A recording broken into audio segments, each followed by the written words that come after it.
Hi friends, ಇವತ್ತಿನ ಮೂರನೇ ದಿನದ ಪೂಜೆ ಲಾಗ್ ಇದು. ಇವತ್ತು ಪೂಜೆ ಲಾಗ್ನೇ ನಿಮ್ಮ ಜೊತೆ ಮೂರನೇ ದಿನದ್ದು ಶೇರ್ ಮಾಡ್ಕೊಳ್ತಾ ಇದ್ದೀನಿ. ಫಸ್ಟು ಸ್ಟಾರ್ಟಿಂಗಿನೇ ನಾವು ಮನೆ ದೇವರಿಗೂ ಮತ್ತು ವಿಘ್ನೇಶ್ವರಂಗೆ ಪೂಜೆ ಮಾಡಲೇಬೇಕು. ಹಂಗಾಗ್ಬಿಟ್ಟು ನಾನು ಯಾವಾಗಲೂ ಅಷ್ಟೇ ಫಸ್ಟು ವಿಘ್ನೇಶ್ವರಂಗೂ ನಮ್ಮ ಮನೆ ದೇವ್ರಿಗೆ ಪೂಜೆ ಮಾಡಾದಮೇಲೆ ನಾನು ಪೂಜೆನ ಸ್ಟಾರ್ಟ್ ಮಾಡ್ಕೊಳ್ತೀನಿ. ರಾಘವೇಂದ್ರ ಸ್ವಾಮಿಗೆ ನೀವು ಯಾರೇ ಪೂಜೆ ಮಾಡಂಗಿದ್ರು ರಾಘವೇಂದ್ರ ಸ್ವಾಮಿಗೆ ಫಸ್ಟು ನಿಮ್ಮ ಮನೆ ದೇವರಿಗೆ ಪೂಜೆ ಮಾಡಾದ್ಮೇಲೆ ನಾವು ರಾಘವೇಂದ್ರ ಸ್ವಾಮಿಗೆ ಪೂಜೆ ಮಾಡಬೇಕು. ಇಲ್ಲ ಅಂತಂದರೆ ರಾಘವೇಂದ್ರ ಸ್ವಾಮಿನೂ ಕೂಡ ನಮ್ಮ ಪೂಜೆನ ಒಪ್ಕೊಡಲ್ಲ. ಹಾಗಾಗಿ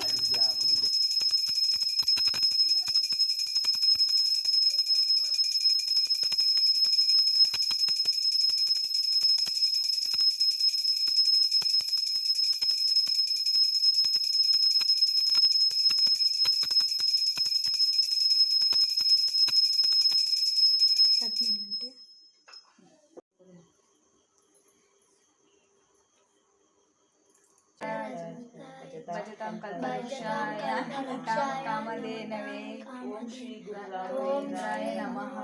श्री गुरु राघवेंद्राय नमः। ओम श्री गुरु राघवेंद्राय नमः।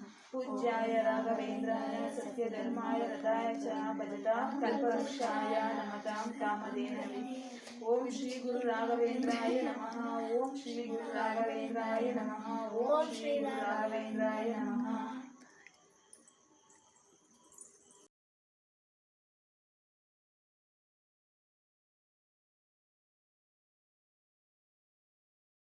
ಇವಾಗ ಪೂಜೆ ಎಲ್ಲ ಆಯಿತು. ಹಂಗಾಗ್ಬಿಟ್ಟು ನನ್ನ ಮಗನೂ ಕೂಡ ನಮಸ್ಕಾರ ಮಾಡ್ಕೊಳ್ತಾ ಇದ್ದಾನೆ.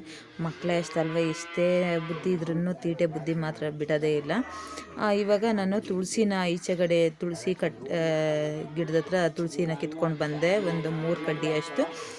ಯಾಕಂತಂದರೆ ನಾವು ತುಳಸಿ ಇಕ್ಕೋದ್ರಿಂದ ತುಂಬಾ ಒಳ್ಳೆಯದು. ರಾಘವೇಂದ್ರ ಸ್ವಾಮಿಗೆ ತುಂಬಾ ಇಷ್ಟ ತುಳಸಿ. ಹಂಗಾಗ್ಬಿಟ್ಟು ತುಳಸಿನ ಕಿತ್ಕೊಬಂದೆ. ನಾನು ಇನ್ನೂ ಪೂಜೆ ಮಾಡೋಕ್ಕಿಲ್ಲ. ತುಳಸಿನೂ ಬಿತ್ತು. 2 ತುಳಸಿ ನಾನು ನಮ್ಮ ಅತ್ತೆಯೂ ಕೂಡ ಪೂಜೆ ಮಾಡಿಬಿಟ್ಟು ನಮಸ್ಕಾರ ಮಾಡ್ಕೊಂಡು ಇಟ್ಕೊಂಡ್ವಿ. ಆಗಿ ಒಂದು 5 ನಿಮಿಷನೂ ಆಗಿಲ್ಲ ಫ್ರೆಂಡ್ಸ್, ಅಷ್ಟು ಬೇಗ ತುಳಸಿ 2 ತುಳಸಿನೂ ಒಂದೇ ಸಲನೇ ಬಿತ್ತು. ಅಷ್ಟು ತುಂಬಾ ಖುಷಿ ಆಯಿತು. ನಮ್ಮ ನಾದಿನಿಯವ್ರದ್ದು ಮನೆಯದು ಕೇಳ್ತಾಯಿದ್ರು ನಮ್ಮತ್ತೆ. ಅವರು ಕೇಳಿ 5 ನಿಮಿಷನೂ ಆಗಲಿಲ್ಲ, ಅಷ್ಟು ಬೇಗನೆ ತುಳಸಿ ಬಿತ್ತು. ಆ ಮನೆಯಲ್ಲಿ ಪೂಜೆ ಮಾಡಿದ್ರೆ ಒಂಥರ ನೆಗೆಟಿವ್ ಎಲ್ಲ ಹೋಗಿ ಪಾಸಿಟಿವ್ ಎಷ್ಟು ಚೆನ್ನಾಗಿರುತ್ತೆ ಅಂತಂದರೆ ಅಷ್ಟು ಮನಸ್ಸಿಗೆ ಸಮಾಧಾನ ಆಗುತ್ತೆ.